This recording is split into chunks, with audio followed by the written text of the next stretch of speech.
For today's headlines, Duterte to let people decide on visiting forces agreement. Malacanang says Rodi will welcome donated jobs. Mindanao Railway project still soon. PMVIC biddings above board.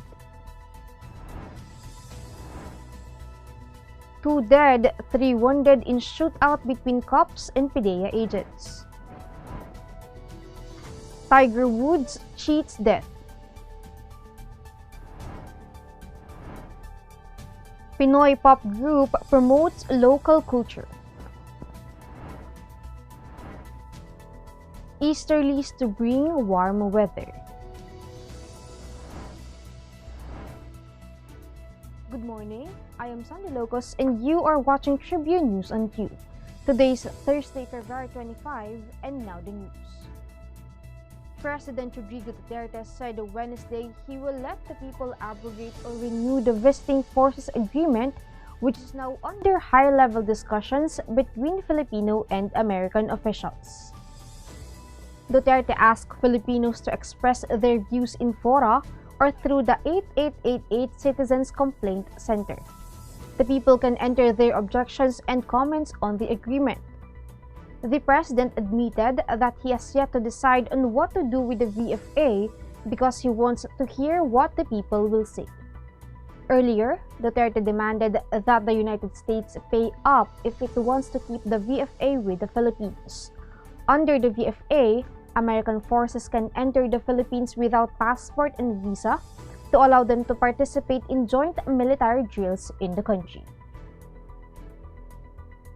President Rodrigo Duterte wants to personally welcome the first COVID-19 vaccines that will arrive in the Philippines to show his debt of gratitude to Beijing since the China-made shots are donated by the Chinese government to the country, the Malacanang said on Wednesday. In a televised briefing, presidential spokesperson Secretary Harry Roque said the chief executive intends to attend a small ceremony during the arrival of the vaccines, barring any glitches. There is still no definite date of arrival of the 600,000 doses of Sinovac vaccines, known officially as CoronaVac. These were donated by the Chinese government to the Philippines, 100,000 shots of which are reserved for the armed forces of the Philippines civilian employees. CoronaVac has recently secured an emergency use authorization from the Philippines FDA, although it is not recommended to be administered to the elderly and healthcare workers exposed to COVID-19 patients. Helen Yang, general manager of Sinovac's Hong Kong office, said in the same press conference that the firm has been processing the requirements needed by China's Customs Bureau to hasten the vaccine shipment this week or next week. Meantime, the government has yet to identify a definite timeline for the construction of the 80 billion peso Tagum-Davao-Digos segment of the Mindanao Railway project, as loan financing from China remains unsettled. In a virtual press conference on Wednesday, Transportation Assistant Secretary Amerd Eje, who handles the DOTR's Mindanao Projects Cluster, noted that China requires settlement of procurement requirements first before a loan agreement is signed. About the design and build contract, the DOTR is just awaiting the shortlist of contractors participating in the bidding process, Eje said. The DOTR has to settle the necessary procurement process before the loan negotiations can proceed. Once the loan process is done, then we will have about 3 to 6 months to complete the detailed engineering design of the railway, and that's when we will proceed with the construction, he added. Nonetheless, Eje said he is optimistic that the loan agreement with China will be signed within the year. The Mindanao Railway project, a campaign promise of President Rodrigo Duterte, was originally set to begin construction in January 2019. The DOTR targets to partially operate the train line by March 2022. Its partial operability covers the 100.2 kilometers Tagum-Davao-Digos segment, and the project will be financed through official development assistance from China. Tribune News and Go will be back after these reminders. Iba ng panahon, ang dami ng bago ngayon. Pati ang mundo natin, well, nagbago na rin. Buti ang bayan, bigger, better na. You can buy it sa centers, pati sa mga parties, may online pa at app. You can buy it with your fingers, still don't remittance and more. Online shopping, you can buy it all. Di magpadala, you can buy it all. Anong pera transaction, you can buy it all. Sabayan ang pagbabago ng mundo for all your pera transactions, all new Bayan. Araneta City, home to the country's first indoor shopping mall, the world's original Thrilla, and the first ever Bini Bini pageant. Now a place for your first win, your first catch, your first home, your first big break, your first date, and even your first love. Araneta City, the city of firsts. The Department of Transportation, through the Land Transportation Office, has implemented a more transparent bidding process in selecting private motor vehicle inspection centers. During an episode of Straight Talk this week, an online program of Daily Tribune, LTO Chief Edgar Galvante said there is a validation process because the government wants a corruption-free motor vehicle inspection system. According to Galvante, the DOTR has set up a committee to evaluate the quality of the proponents. Any PMVIC has to comply with many requirements to validate its capabilities to inspect a vehicle, Galvante said. The transportation official added that a center has to be financially capable before it can secure an official permit. Meanwhile, the DOTR LTO justified that the inspection fee would cover not just emission testing, but a thorough 73-point vehicle inspection to ensure roadworthiness. To address this concern on fees, owners of PMVIC agreed to lower charge fees from around 1,500 to 1,800 pesos. The PMVIC testing fee will be lowered to 600 pesos for private vehicles. Aside from lowering the current PMVIC test fee, private owners have also agreed to waive the retest fee for 1 year, considering the financial difficulties experienced by vehicle owners due to the COVID-19 pandemic. 2 members of the Quezon City Police District Special Operations Unit were killed and 3 others were wounded in a shootout with Philippine Drug Enforcement Agency agents during a buy-bust operation involving the 2 groups in Quezon City on Wednesday afternoon. An initial report from the Batasan Police Station 6 indicated that the misencounter happened at the parking area of the McDonald's restaurant beside the Evergrotesco Mall along Commonwealth Avenue in Barangay Batasan Hills, Quezon City around 5:45 p.m. According to the report, a buy-bust operation was conducted by the QCPD SOU agents who apparently did not know that the people they were transacting with were PDEA agents. PDEA agents reportedly opened fire, prompting the police to fire back. The injured QCPD SOU agents were identified as Police Lieutenant Ronnie Ereno, Police Corporal Laura de Guzman, and Police Corporal Galvin Eric Garado. They were taken to a hospital for treatment.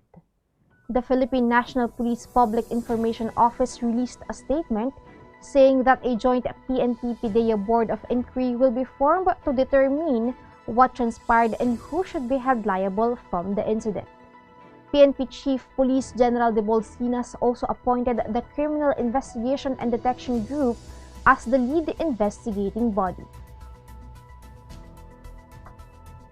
In sports, Tiger Woods suffered serious injuries to both legs as his car flew off the road and flipped several times on Tuesday near Los Angeles in a crash he was very fortunate to survive, law enforcement officials who found the American golf legend said. Woods underwent surgery to repair significant orthopedic injuries to his lower right leg and ankle, which included the insertion of a rod into his tibia and the use of a combination of screws and pins to stabilize his foot and ankle, Harbor UCLA Medical Center Chief Medical Officer Anish Mahajan said in a statement. He is currently awake, responsive, and recovering in his hospital room, the statement added. Woods did not appear to be under the influence of drugs or alcohol during the early morning incident, said Los Angeles County Sheriff Alex Villanueva. No other vehicles or passengers were involved in the crash, which occurred on a steep stretch of a road known as an accident hotspot, where Woods was traveling at a greater speed than normal. Deputy Carlos Gonzalez, the first officer to arrive at the scene of the crash, said he found Woods trapped in his vehicle but conscious, appearing calm and lucid and able to identify himself to the deputy as Tiger. We will be back. Stay with us. Viber is the free and secure way to connect with friends and family, anywhere. Send messages and make phone and video calls for free. Download Viber now.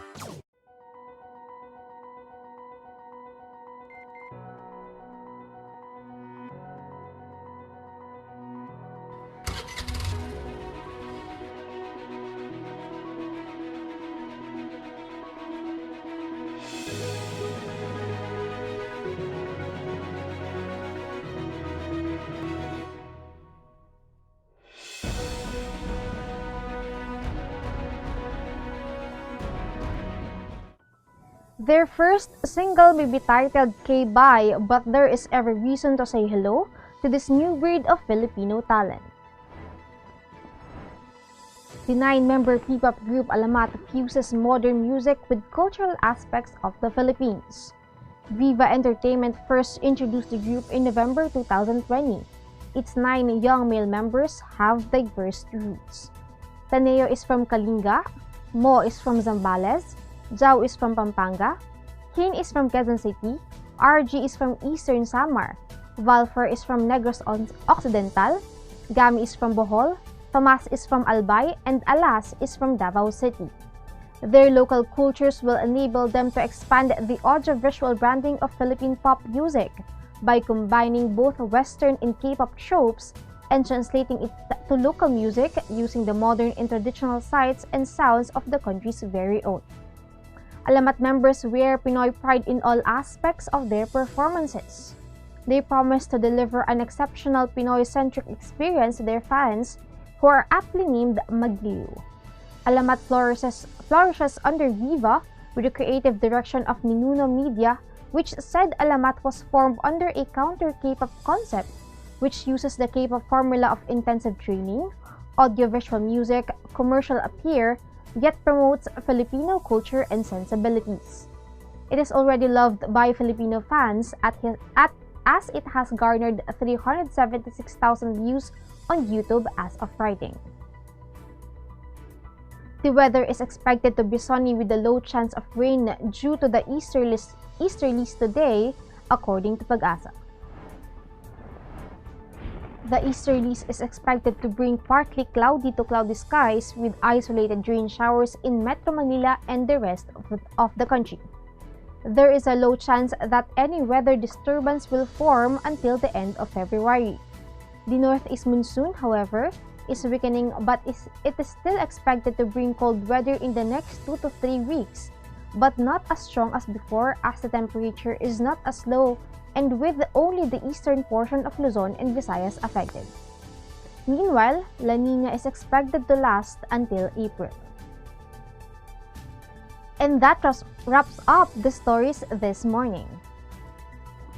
Catch the latest news on our website tribune.net.ph and follow us on Facebook, Twitter, and Instagram. Subscribe to our YouTube channel, Tribune Now. The Daily Tribune is one with the nation in facing the COVID-19 crisis, and in line with this, the Daily Tribune Digital Edition and Press Reader is now available for free online. You can also download the Daily Tribune app on Apple Store or Google Play to get the latest and most comprehensive news online. Daily Tribune is also inviting everyone to join its community Viber Kachibu to get updates on the freshest and hottest news and entertainment stories of the day. Tarsito emoticons are also available on our community Viber. Just visit the sticker store and search for Kachibu Community. And before we go, we would like to thank the SM Store and the Araneta Center. Again, this is Sandy Locos and you're watching Tribune News on Q. Stay safe, stay healthy, and stay at home. Good morning and have a nice day.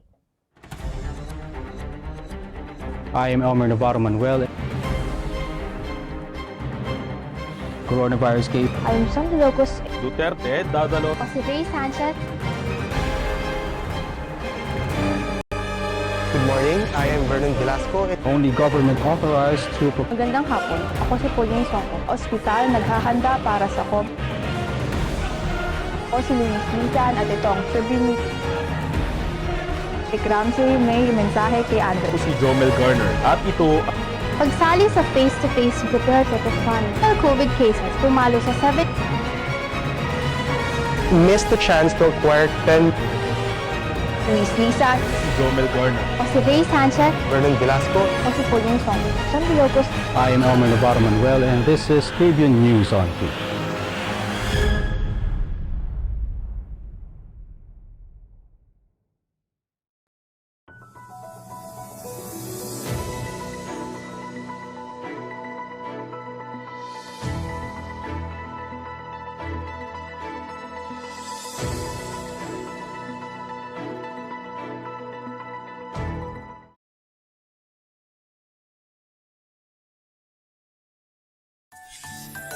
Manong Joe po, At Ate Maita, good news! Bumaba ng 7 centavos per kilowatt hour ang overall electricity rates ngayong buwan. At para sa mga Lifeline customers na 100 kilowatt hours at pababa ang konsumo, extended ang no disconnection hanggang March 2021 ayon sa DOE. At kung may tanong po dito o sa inyong bills, kung anong nabayaran na o babayaran pa, nakahanda ang customer care representatives namin. PM is key. Safe pa. mahalaga talaga ang safety. Kaya may bright ideas tayo para dyan. Uso ang mga UV devices para safe sa virus sa mga gamit natin. At ang konsumo, safe din kasi wala pang piso kada gamit. Maging UV wand, UV table lamp, o UV sprayer man. Abot kaya! To learn more, visit our website. Hanggang sa susunod na Meralco Advisory!